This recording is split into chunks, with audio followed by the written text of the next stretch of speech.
Hei sakabe umat Islam nu aya di ieu alam, anu sami paham wajib ngaji mah sing paham.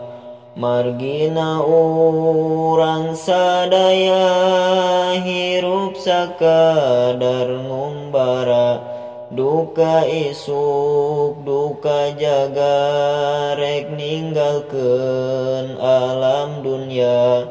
Geuning hirup teh teu langgeng, urang singa rasa keeng.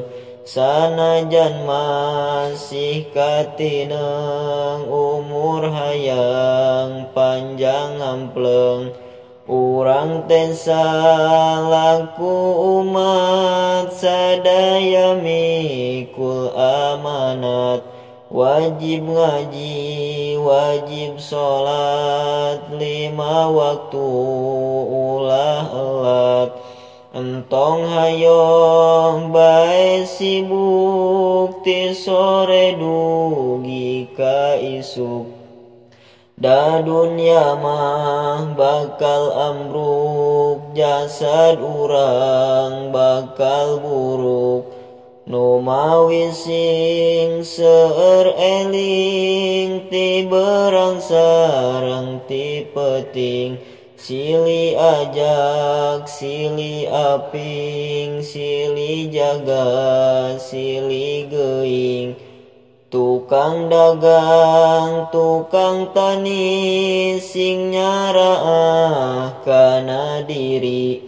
Me dunya akhirat rugi, tong tinggal sholat jeung ngaji. Jerih payah banting tulang, beak peting beak berang.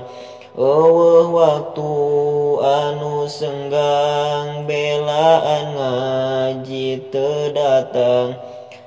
Karepot jeung kariweuh, moal arek reureuh.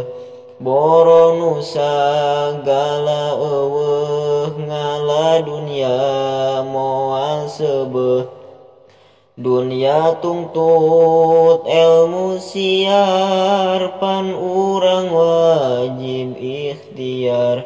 Supaya urang diganjar waktu ngaji ulah liar.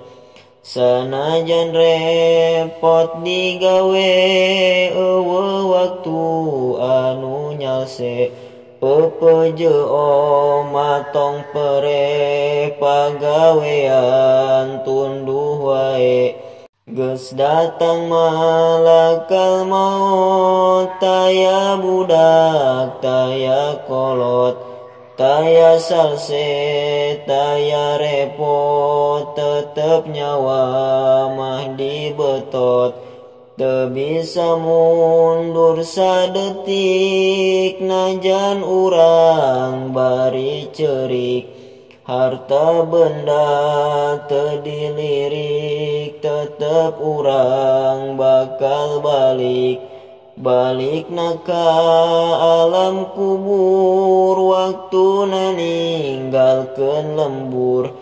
Ayeuna mah amit mundur, harta benda milik batur. Anu menang jerih payah, loba kebon loba sawah. Kendaraan katut imah, geus maot ku batur pasrah. Eueuh anu bisa nulung, sanajan duit sagunung. Engke mah bakal kaduhungan dunya nu digugulung.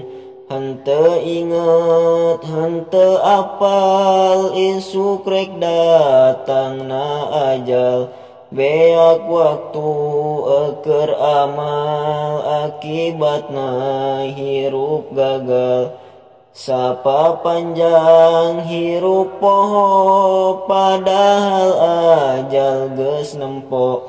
Nyawa urang di dodoho dicabut mere nyaho pepejesing buru-buru mangpeng aya keneh waktu pikeun urang nyiar ilmu sabab dinten saban waktu hirup urang mah sing mikir rek ngajawab munkar nakir nu datangna matak gimir bari mamawa gegendir hayu urang geura tobat mumpung urang acan telat oma tong ninggalkeun salat ngarah salamet akhirat.